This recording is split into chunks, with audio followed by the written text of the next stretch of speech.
Salut tout le monde, je vous fais une petite story pour vous parler de mon top coat préféré. Ça fait depuis le début où je fais les clientes, j'utilise celui-là. J'en ai testé d'autres pour les utiliser, de marques qui m'avaient envoyé, mais ils étaient pas mauvais, mais pas aussi bien que celui-là. Donc souvent les stagiaires me demandent quel est ton top coat, machin. J'utilise toujours celui-là. Alors oui, il est pas donné, c'est pas le moins cher parmi toutes les marques, mais franchement, en fait, il est tellement bien que j'ose même pas utiliser d'autres top coats. J'ai même pas envie d'en tester d'autres en fait, je m'en fiche, je mets le prix parce que vraiment il est extra. Souvent le problème dans les top coats, on a la brillance, machin et tout ça. Ça, il y a plein de top coats qui ont la brillance, il n'y a pas de souci. Déjà, moi, ce que j'aime, quand on fait du nail art, il vous faut un top coat quand même assez épais pour pouvoir recouvrir vos décos, vos paillettes. Ça, c'est très important.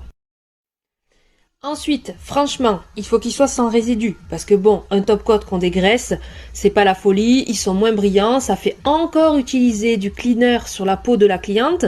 Je pense que la peau de la cliente est assez desséchée comme ça entre le désinfectant, le prep, le cleaner qu'on met des fois entre les étapes.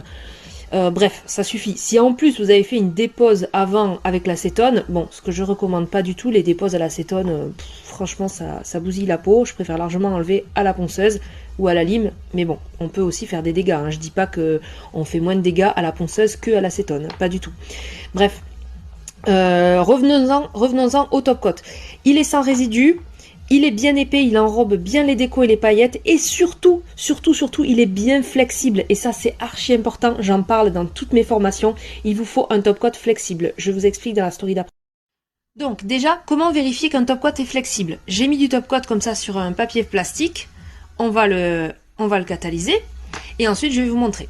Donc, un top coat flexible, c'est dur à dire, c'est très important pour que vos décos tiennent, surtout quand vous faites des décos très brillantes, c'est-à-dire des grosses paillettes, des gros flakes, et surtout, là où il y a des problèmes, c'est, vous savez, quand on fait les effets chrome et les miroirs, les effets miroirs.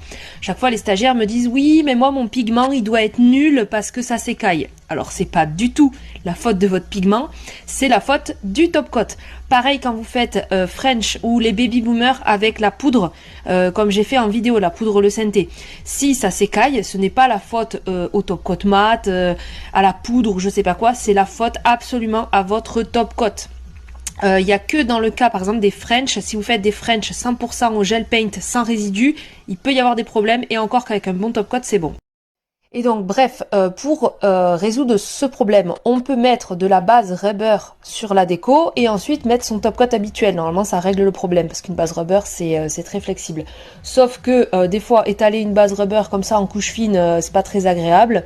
Et en plus de ça, ça fait faire 2 étapes. Et celui-là, vraiment, tous mes effets chrome et tout, j'ai aucun souci, ça tient trop bien. J'ai même testé sur mes pieds, alors que quand je fais du sport, franchement, mon orteil de pied ici, il frotte tout le temps contre la chaussure, donc en général, mes nail art, mes vernis et tout, ils tiennent pas très bien. Et ben là, j'avais fait une fois de l'effet chrome sur mes pieds, j'ai eu aucun problème de tenue. Donc ça y est, ça s'est arrêté. Donc pour vérifier si c'est flexible, on prend ça. Attendez, j'ai du mal avec le téléphone. Et en fait, bah vous le pliez.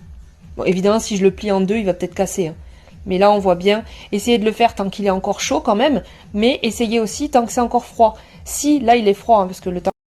La story a coupé, du coup, je sais pas ce que je disais. Essayez de le plier aussi tant qu'il est encore froid. Alors, faut pas appuyer de toutes ses forces, hein. Un ongle, il va pas se plier non plus autant. Mais là, vous voyez, en fait, j'appuie. Et en fait, il est mou, il est encore mou, il se tord.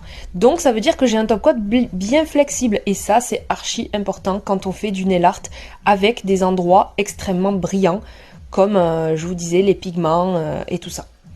Voilà, c'était pour la petite story info du jour.